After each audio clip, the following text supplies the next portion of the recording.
Hey baby, it's week 1. How we doing, boys? How are we doing? First video of the season. I can't wait. I'm gonna jump right into it because we got a lot to cover here.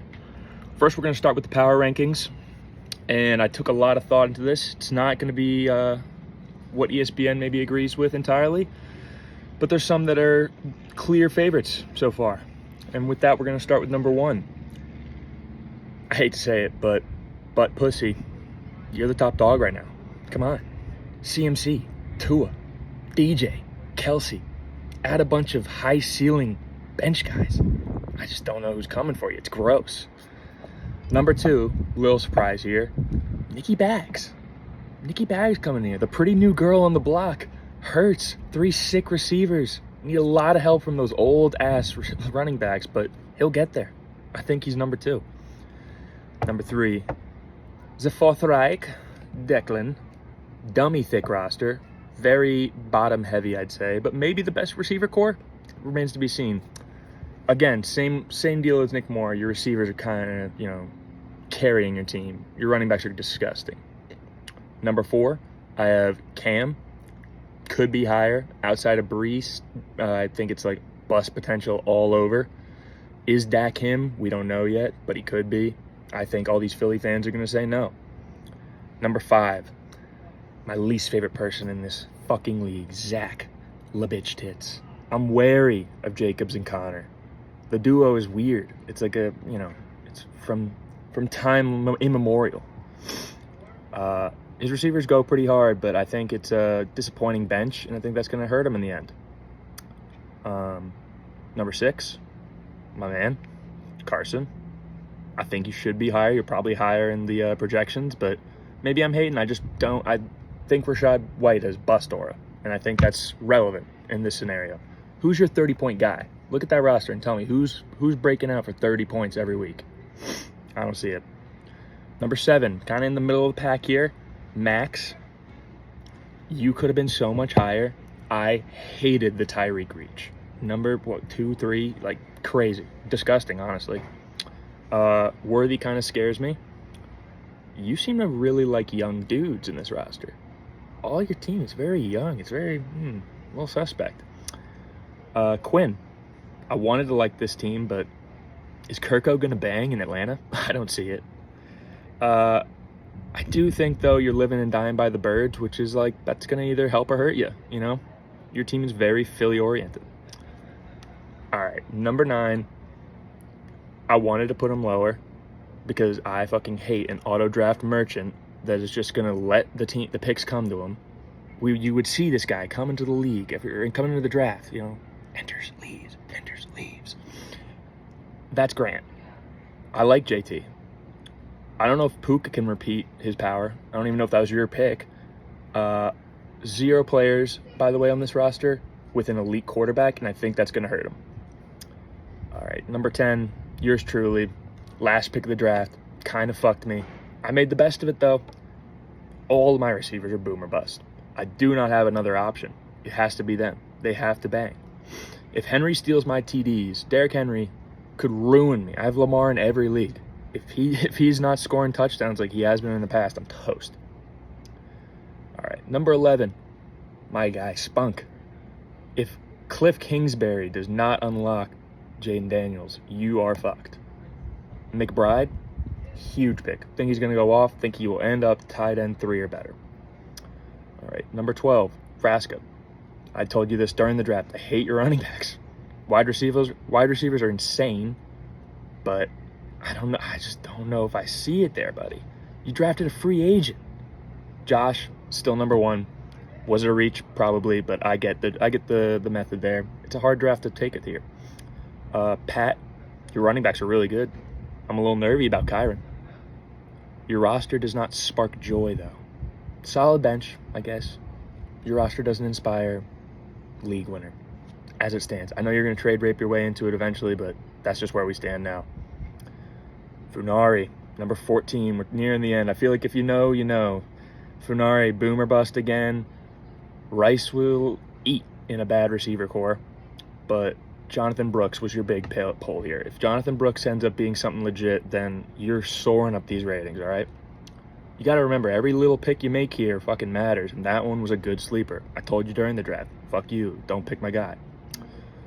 Number 15, and I'm sure you think you know who's last, but he's right here, Eric NASCAR. Love AR, man, for the rushing ability, but I'm just not so sure I trust him. And that's about it. Like, Gibbs is going to hit or miss. It's going to be like last year. It's going to be hit or miss. Another free agency draft pick that you had, I think that just shows bad gamesmanship, bad managerial skills, and a little controversial here. Last but not least in the sense that he has no hope. He's still got Mahomes. That's Hanky. Mahomes might fall. He didn't have fun last year. You heard him. Wilson, relying on Rodgers. That's a tough sell for me right now. And I think your RBs and your flex in general are just kind of atrocious. That's where we stand now. Those rankings are subject to change, but that's where we're at.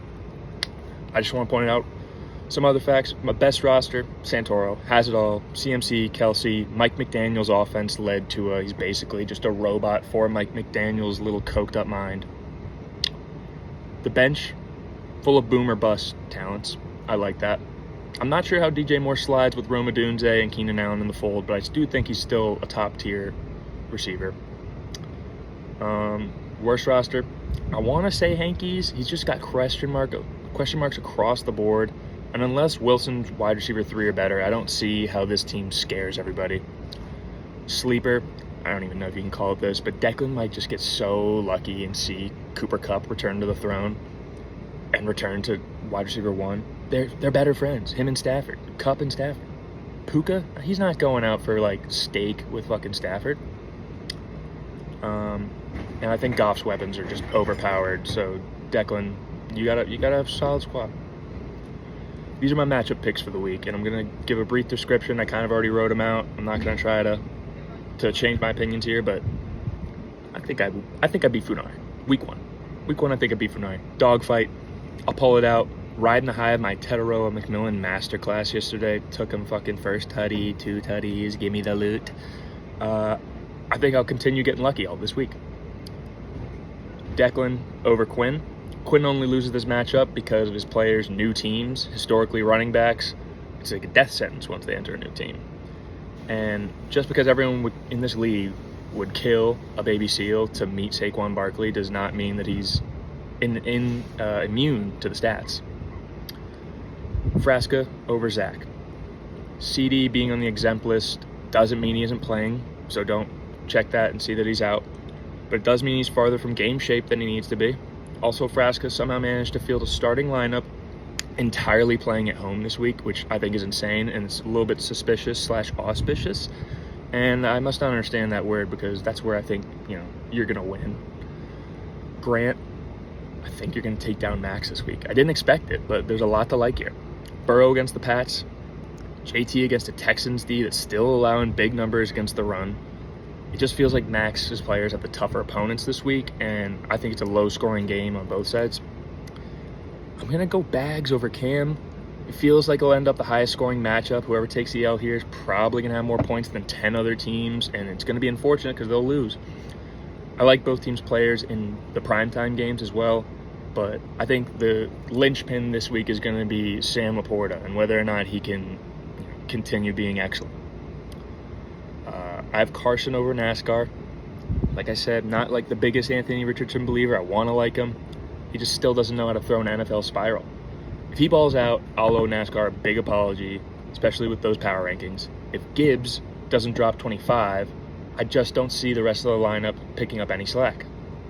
I also think that Justin Jefferson, on the other hand, could drop 30 with Nathan Peterman throwing him the fucking ball. So, bias is strong in this matchup. Take it as you want.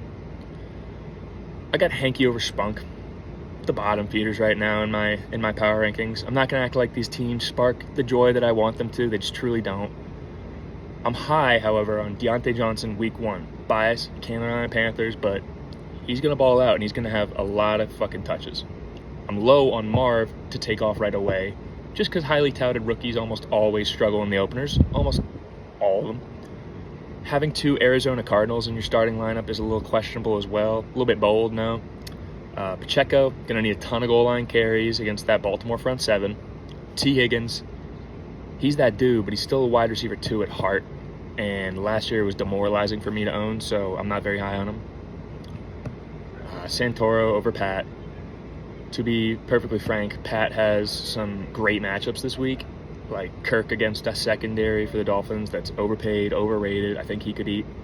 Gus Edwards in the Harbaugh system, who knows? He might be a top 10 guy at the end of the season. Not on talent, just on touches.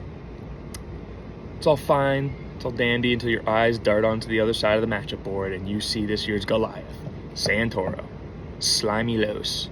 I hate to say it, but Santoro could go for 200 any given week. With a league this thin, it's insane. Only way we stop this guy, by the way, is we work together, and I think that's through a guy like Pat, you know? Corrupt, but competitive. This message is not paid by him, by the way. But he's going to need a lot. I think this will end up being a dogfight. I think it's going to be a high-scoring matchup. And that's my week 1 predictions. But my celestial locks, if you stuck around this long, then you deserve these. My celestial locks, and I want someone else, not me, to be keeping track of the win record on these. Bills, -6 at Arizona. Not explaining anything. Cowboys, +2.5 in Cleveland. Not explaining anything. Jonathan Taylor, under 71.5 rushing yards. Not explaining anything. That's my first week 1 predictions. That's my first week 1 GSPN matchups. Let me know how you guys think I could improve this channel, and like and subscribe.